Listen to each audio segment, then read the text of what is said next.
Hey, this is JP with Central Idaho Mountain Weather. It's October 27th, 2025. Looking out at an older picture of Boulder Peak prior to all the snow. I imagine it's looking a lot more white out there now.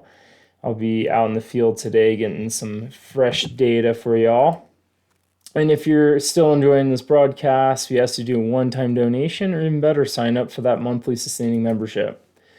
Today's gonna be cold and windy with gusts up to 30 in the mountains, more like 20 miles per hour in the valley floor. Gonna have isolated snow showers still, mostly in the mountains. It's gonna be mostly sunny in the Wood River side of it. Overnight inversion is gonna set up tonight with that clear sky, bringing in cooler temperatures settling into the valley floor. Then we're going to have a ridge that builds into place for much of the week. Might have a little storm system coming overhead on Wednesday. I'll get into that later in the broadcast. Looking around at the satellite this morning, just some clouds, light clouds, valley fog in the mountains. You can see that jet stream is mostly to our south here. And then looking at the water vapor map, you can see that water vapor even better here, just to our south. So we're pretty much done with moisture. You can see this warmer color here of dry pocket of air above the jet. Looking around at the webcams this morning, I don't know if this was cleared last night. I can't get video playback, but this is at Galena Lodge, showing 6 inches on the snow on the storm board. It did snow overnight, but I don't think it was quite that amount. Bogus Basin has picked up 3 inches. Sun Valley cameras still showing the same amount as yesterday. Looked like it picked up maybe an additional inch because that settled down to 8 inches yesterday. And what happens with these storm boards if they're not cleared off once a day, at least once a day, all that new snow that falls on top here, the snow starts to break down, condense, and settle. So you'll see that height of snow measurement drop as time carries on if this hasn't been reset. You can see that snow pillow in the back, very similar to this one. So that's kind of telling me that this board hasn't been reset yet. So it's a little harder to tell how much new snow has fallen overnight. Looking around at weather stations, this is Galena Summit at 8,800 feet. You can see there was about 7 inches of ground on the snow on the ground prior to the storm, and then we shot up to 17, so picked up about 10 inches or so from this storm system, from this atmospheric river.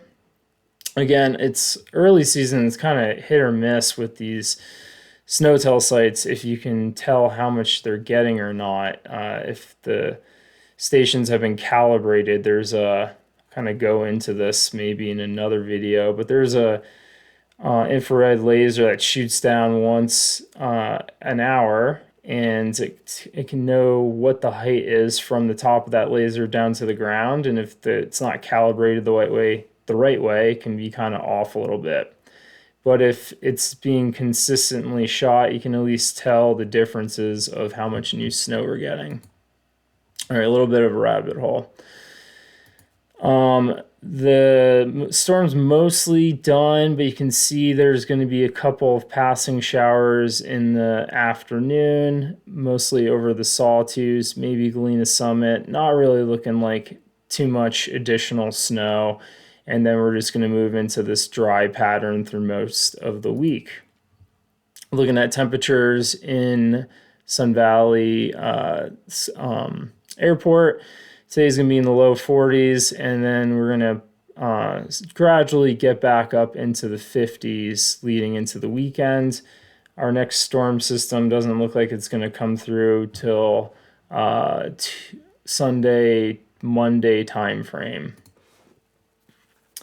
Let's take a look at the 500 millibar chart for the GFS. So you can see that jet stream is well below us right now, helping bring in that cooler air. We shift to a northwest flow today, which is going to continue to bring in that cooler air to the region, and it's also going to set up this ridge of high pressure here, so that typically brings in nicer weather. You can see this little upper level low here, the sag in the jet stream is going to bring a little weather in, mostly to our north for Wednesday, so we might see some cloud coverage, but doesn't look like we're going to bring in too much snow with that. And then we go back to a ridge of high pressure for Thursday into Friday, so that's kind of looking like nicer weather for Halloween, at least clearer weather, I should say. It's still going to be chilly.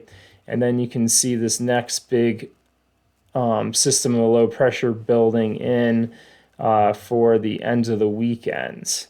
And that's looking like it's going to be another atmospheric river, mostly pounding the coast of Oregon again. So not an ideal setup for us in the interior mountains. You can see, that the duration on this one's going to be less than 24 hours, and this is kind of long looking further out, so that I bet that's still going to drop into more of an AR2 category as it gets closer. So it could be a similar storm to what we just had, continuing to add to the snowpack out there. All right, I think that's all I pretty much have for you. We'll do one look of the long-term forecast here. We generally have just above average temperatures for leading into November, and then we're kind of in the middle for getting precip for that first week in November. Second week's looking a little bit better, and then the 3 to 4 week after that is above normal. So still continuing to look like a wet fall and above normal for the temperatures.